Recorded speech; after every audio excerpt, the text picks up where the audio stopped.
새로움이 온다 두 번째, 대안이 온다 라는 말씀의 제목으로 주의 말씀 함께 나눠보고자 합니다. 꽝대시 닭이라고 하는 말이 있습니다. 옛 설날에 궁궐이나 또 양반집에서는 떡국에 고명을 올릴 때 이 꿩고기를 올렸다고 합니다. 그런데 이 꿩은 여러분 아시는 대로 야생 동물이죠. 구하기가 참으로 쉽지 않습니다. 비싸게까지 해서 이 꿩고기를 준비하지 못한 집에서는 꿩 대신 닭고기를 고명으로 올리곤 했다고 합니다. 그래서 그 유래에 꿩 대신 닭이라는 말이 있죠. 여러분, 애플에 아이폰이 있습니다. 아이폰 회사가 경쟁 상대를 누구라고 생각하는지 아십니까? 삼성의 갤럭시 폰? 아닙니다. 애플의 아이폰 회사는요, 그들의 경쟁 상대는 각 가정에 있는 전화기, 각 가정에 있는 TV입니다. 그 TV와 전화기에 더 좋은 대안으로 애플의 아이폰을, 그 스마트폰을 만들자라는 뜻에서 그들이 아이폰을 만들었다고 합니다.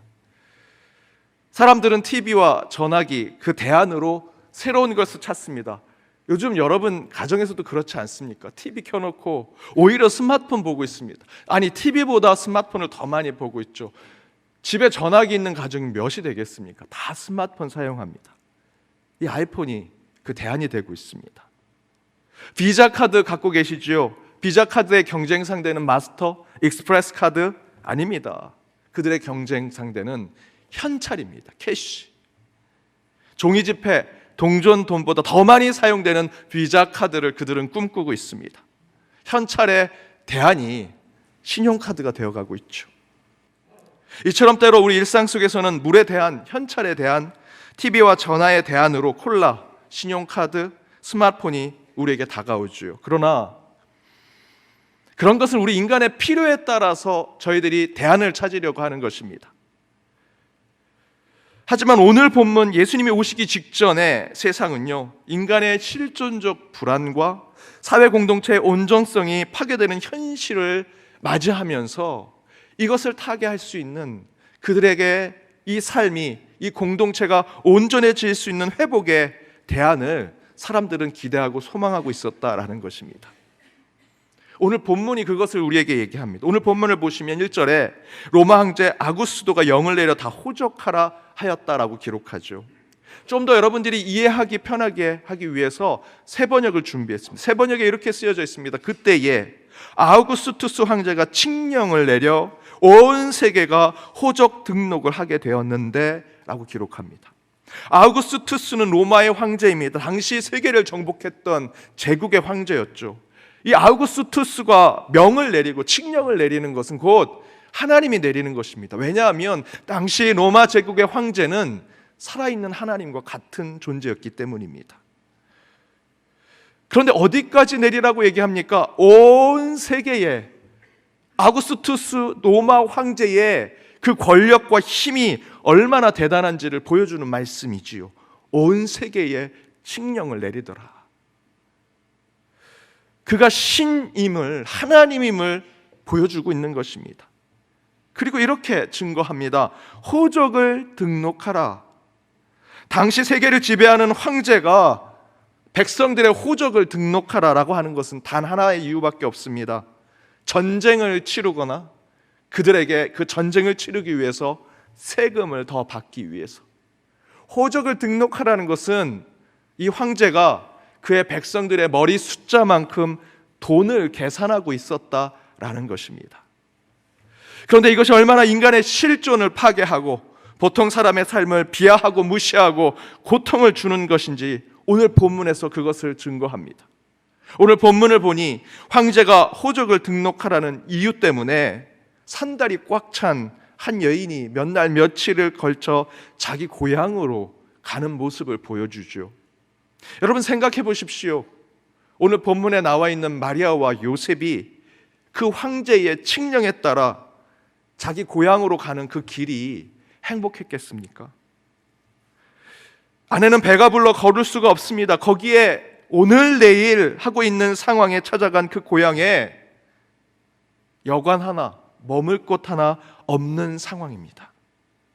이런 고생을 하는 이유는 다른 것이 아닙니다. 제국의 황제가 돈을 더 많이 걷기 위해서 그 백성들을 고통의 길로 내몰고 사지로 내모는 것이기 때문입니다. 그러나 황제와 그 총독과 로마 제국의 지배자들은요, 그런 백성들의 고충엔 안중에 없습니다. 그런 거 생각하지 않죠. 머리 숫자만큼 얼마나 세금이 거칠까? 그들에겐 그것이 더 중요했습니다. 더 중요한 것은 그렇게 힘든 상황이었다면 굳이 이번에 안 하고 우리 다음에 호적 등록합시다, 아기 낳고 조금 몸 풀고 갑시다라고 할 수 있는데 그렇지 않지요. 산딸이 꽉 찬 마리아를 데리고 칙령을 지키기 위해 그 위험한 길을 걸어갑니다. 왜 그랬습니까? 이유는 간단합니다. 그 살아있는 하나님처럼 느껴지는 제국의 황제의 칙령이요, 너무 무섭기 때문입니다. 그 황제가 너무 두렵고요, 이 세상이 공포스럽기 때문에 그 위험한 상황에서도 그 산딸이 꽉 찬 산모를 데리고 그 길을 걸어간 것입니다. 그래서 그때 당시의 사람들은 더욱 메시아를 기다릴 수밖에 없었습니다. 백성 한 사람 한 사람 돈과 세금으로 취급하는 아우구스투스 황제 대신에 사람들은요, 나를 한 인격으로, 한 존중의 대상으로, 사랑의 그 존재로 나를 받아줄 메시아를 그때 사람들은 기다렸습니다.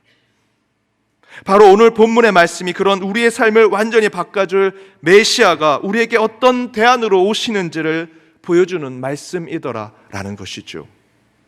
그렇다면 2024년 대림절 두 번째 주일, 권력자들이 상실되어 가고 위정자들이 무능하고 죄악에 빠져 있는 이 상황을 우리 눈앞에서 경험하는 우리 시대의 현실 속에서 우리는 오늘 본문 가운데 어떠한 신앙의 대안을 가지며 살아갈 수 있을지 두 가지를 함께 나눠보고자 합니다. 그 첫 번째는 말씀만이 대안이라는 것입니다. 말씀만이 대안이다. 지금 마리아와 요셉이 자기 고향 베들레헴에 와서 호적을 등록하려고 하는 이유는 로마 황제의 칙령 때문이죠. 로마 황제의 칙령은요, 하나님의 말씀, 하나님의 율법과 동일한 것이었습니다. 황제의 명령은 신명입니다. 율법이고요, 하늘의 뜻입니다. 반드시 지켜야 합니다.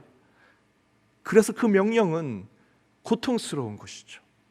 그래서 요셉이 산딸이 꽉 찬 마리아를 데리고 그 힘든 길을 갈릴리 나사렛에서 베들레헴까지 갔다고 오늘 성경은 증거하죠. 짧은 길이 아닙니다. 그 길은요, 고통과 고난의 길입니다. 그런데 문제는 그 황제의 명령을 지켰더니 그들에게 복이 내려지고 좋은 삶이 유지되더라? 아니요, 더 많은 세금을 내게 되는 칙령일 뿐입니다. 순종한들, 순복한들 그들에게 복이 내려지는 것이 아니었습니다. 오히려 더 무시당하는 것이고요, 괄시당하는 것이었습니다. 세상의 권력자들의 말을 율법처럼 생각하고 지켰더니 도리어 그 백성들의 삶은 괴롭고 힘들더라. 왜 그럴까요? 그 법, 그 율법, 그 명령이 그 백성과 사람들을 위한 것이 아니었기 때문입니다. 오늘 본문에서처럼 아구스도의 칙령은 황제를 위한 것이고요, 제국을 위한 것이었습니다. 더 많은 땅을 지배하기 위해서, 전쟁을 일으키기 위해선 돈이 필요했기 때문에, 곧 아기를 낳을 한 여성의 상황은요, 전혀 배려되지 않았습니다.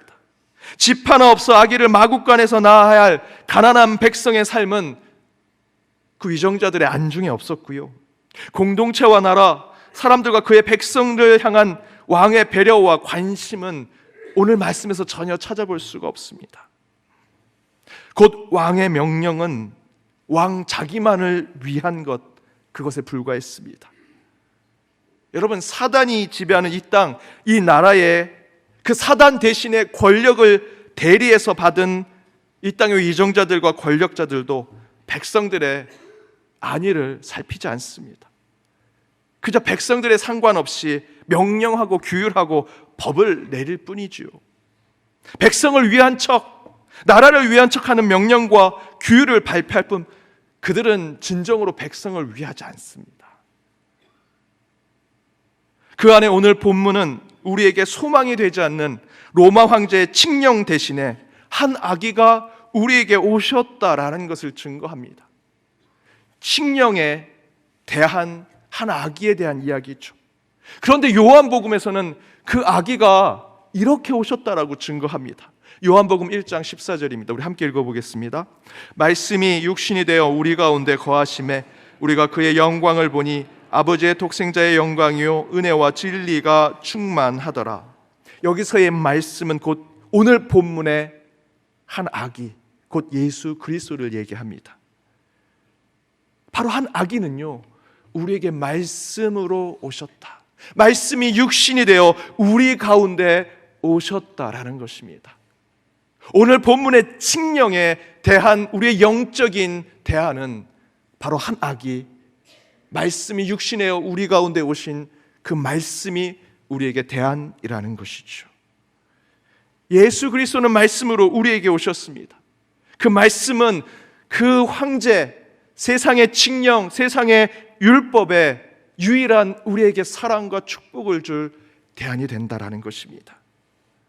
그 칙령은요, 죽이는 칙령이죠. 공포를 주고 고통을 주는 칙령입니다. 그러나 말씀으로 오신 아기 예수는 우리에게 소망이 될 것입니다. 희망이 될 것이고요, 우리 한 사람의 인격을 인정해주는 말씀이 될 것입니다. 그 칙령과 말씀으로 오신 한 아기인 예수 그리스도가 서로 어떻게 우리에게 참된 대안을 보여주는지 요한복음 4장에서 예수님을 만난 사마리아 여인이 우물가에서 만나는 이야기, 대화하는 이야기 속에서도 이렇게 증거합니다. 요한복음 4장 7절에 보면 예수님이 그 여인에게 물을 달라 얘기하십니다. 그러자 사마리아 여인이 9절에서 이렇게 얘기하죠. 사마리아 여자가 이르되 당신은 유대인으로서 어찌하여 사마리아 여자인 나에게 물을 달라 합니까? 우리는 상종할 수 없습니다 라고 얘기하죠. 이 사마리아 여인이 무엇을 얘기하고 있습니까? 율법을 얘기하는 거죠. 율법. 사마리아 여인들, 사마리아 사람들은요, 율법으로 이방인보다 더 개보다 못한 취급을 받은 자들입니다. 그 율법에 따라 예수님께 얘기합니다. 유대인과 우리는 상종할 수 없습니다. 우린 그런 율법을 가지고 있습니다 라고 사마리아 여인은 율법을 이야기합니다. 그러자 예수님이 너 율법 좋아하는구나, 법 좋아하는구나, 내가 율법에 대해서 얘기하지, 우리 한번 논쟁해보자 라고 얘기하십니까? 아니요. 10절의 말씀에 보니 그 말씀의 대답으로 예수께서 대답하여 이르시되, 그 사마리아 여인이 얘기했던 율법과는 전혀 상관없는 말씀을 하십니다. 그러자 그 이야기를 들은 여인이 이렇게 대답하죠. 11절에 주여, 물기를 그릇도 없고 우물은 깊은데 어디서 당신이 그 생수를 얻을 수 있습니까? 라고 얘기합니다. 여기서 물기릇 그릇은요, 그때 그 우물에 정말 그릇이 없어서 얘기하는 것, 물론 그것일 수도 있지만 물기른 그릇은 또한 율법을 이야기합니다. 유대인 율법 가운데 사마리아인이 음식 그릇과 물컵을 유대인과 같이 사용할 수 없도록 되어 있었습니다. 사마리아 여인은 또 율법을 얘기하죠. 왜 그렇게 율법을 얘기할까요? 율법 때문에 그들은 이방인보다 더 낮은 취급을 받은 자들입니다. 율법에 대한 컴플렉스를 가지고 있었습니다. 그가 유대인을 만났으니 율법에 대해서 따져 묻는 것이지요.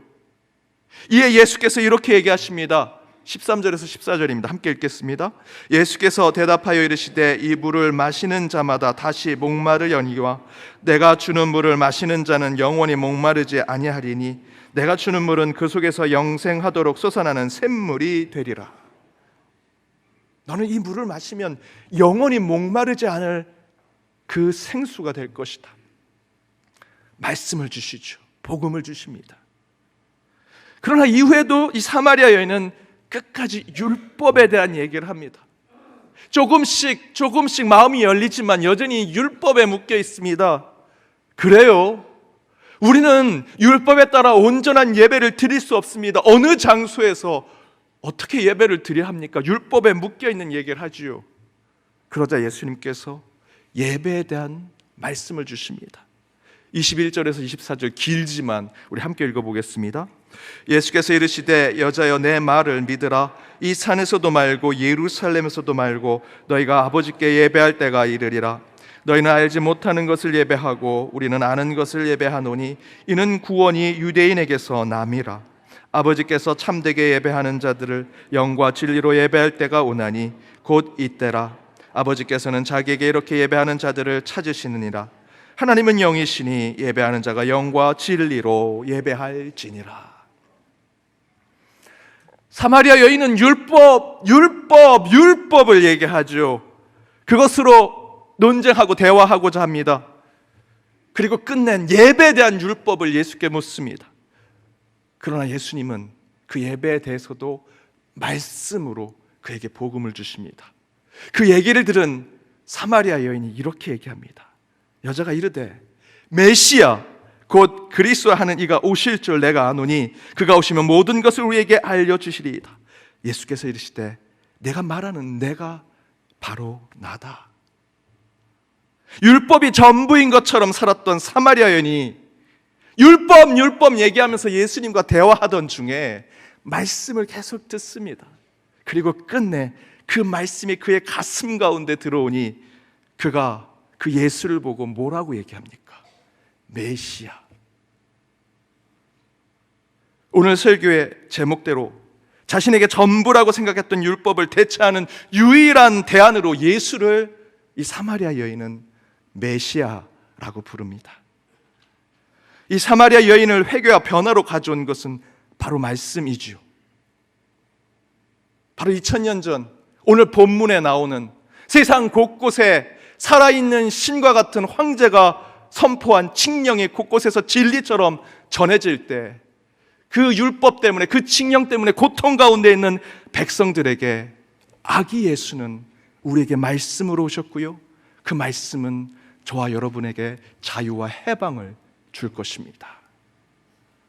사랑하는 여러분, 최근 질서가 깨진 세상에 너도 나도 진리를 말한다, 글을 올리고 말을 하고요, 법을 외칩니다. 그러나 적어도 우리 그리스도인들은 세상의 율법, 그 칙령과 수많은 말들 속에 하나님의 말씀을 먼저 붙들어야 합니다. 혼란의 시대 속에 우리 그리스도인의 유일한 믿음의 대안은 말씀이 되어야 합니다. 말씀이 육신이 되어 우리 가운데 거하신 예수 그리스도. 여러분, 말씀을 붙드십시오. 다시 성경을 펴고 이 난세 속에 흔들리지 않는 진리의 음성을 귀 기울이십시오. 반드시 풍랑 속에 무리를 걸어오시는 예수 그리스도를 만나게 되리라 믿습니다. 그 믿음으로 대림절 두 번째 주간을 신앙으로 지켜내는 저와 여러분이 되기를 주님의 이름으로 축복합니다. 두 번째는 구유만이 대안이다라는 것입니다. 구유만이 대안이다. 오늘 본문 4절 말씀을 보십시오. 요셉을 설명하는데 가장 먼저 그가 다윗의 집 족속이라고 얘기합니다. 다윗 가문이라는 것이죠. 그런데 여러분, 출신과 배경, 그 집의 가문이 요셉과 마리아를 지켜주고 있습니까? 여러분이 그렇게 자랑하는 여러분의 가문, 여러분의 학벌, 여러분의 출신이 여러분을 그렇게 잘 지켜주고 있었습니까? 우리 교회가 130년 됐습니다. 너무 자랑스럽지만 연동의 130년 그 자체가 연동교회를 교회다운 교회로 세우고 참된 복음을 전하는 교회로 만들어 주었습니까? 우리 교회가 대형교회가 되면, 우리 교회에 지식인들과 부자들이 많이 오면 좋은 교회가 될까요? 아니지요. 요셉은 다윗의 가문이라는 배경을 가지고 호적을 등록하러 고향인 베들레헴에 갔습니다. 고향입니다. 그렇게 자랑했던 다윗 가문의 요셉, 그 후손, 그가 그의 고향으로 갔습니다. 아, 그동안 수고했다. 우리 다윗 가문에 네가 이렇게 왔구나. 우리가 환영한다. 너를 맞이한다. 그런 것이 있습니까? 베들레헴은 요셉을 정말 열렬히 환영하는 자기 배경이 있는 곳이고요, 자기를 챙겨주고 도와줘야 할 곳입니다. 4절의 이 말씀을 어찌 보면 요셉이 자기 고향에 가는 것을 의시되고 자랑하는 모습처럼 보일 수도 있습니다.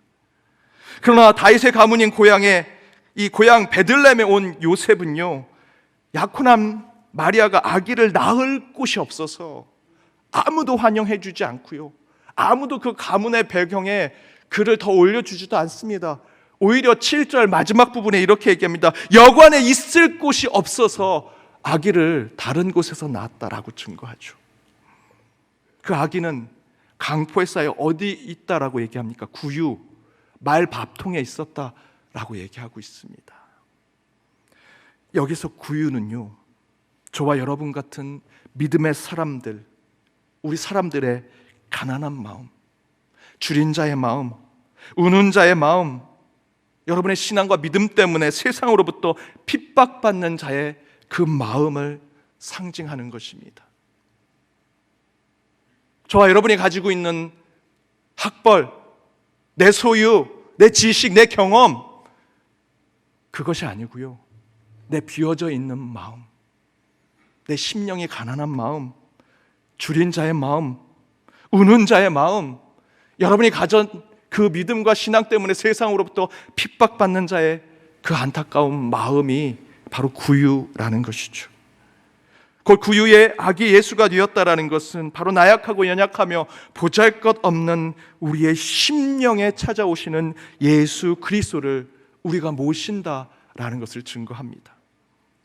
따라서 이 혼란의 시대에 우리의 믿음에 대한 저 높은 첨탑을 세운 교회, 대단한 가문과 전통과 업적을 가진 그런 교회가 아닌 통회하는 마음으로 가슴을 치며 회개하며 주님 앞에 얼굴을 들지 못한 채 기도하고 예배하는, 하나님이 찾으시는 그 예배자가 있는 교회, 바로 그것이 우리 시대의 대안이라는 것입니다. 교회는 이 건물이 아닙니다. 그런 마음을 가진 여러분 한 사람 한 사람이 교회입니다. 바로 우리가 그 대안이 될 수 있습니다. 사랑하는 여러분, 우리에게 지금 대안이 참으로 필요한 시대입니다. 아기 예수로 오신 주님이 우리에게 어떤 존재인지, 그분이 우리에게 무엇을 줄 것인지 생각했던 과거의 성탄, 아니 지금의 이 성탄에서 우리는 벗어나야 합니다. 성탄이 되면 뭘 받을까, 무엇을 줄까만을 생각했다면, 이제 주님이 오시는 그곳에는 여관방도 갈 수 없습니다. 빈 방이 없습니다. 그때 덕구처럼 주님, 제 마음에 오십시오. 제 마음이 구유처럼 주님을 기다리고 있겠습니다. 바로 그것이 이 성탄의 대안적 신앙이 아니겠습니까? 그렇게 아기 예수가 오셨던 말구유와 같은 마음을 품어 이제 가장 낮은 곳에 오시는 주님을 내가 모시어 살겠습니다, 내 마음에 오시옵소서라고 다짐하며 나아가는 연동의 모든 권속들, 그리고 이 자리에 있는 저와 여러분이 되기를 주님의 이름으로 축복합니다.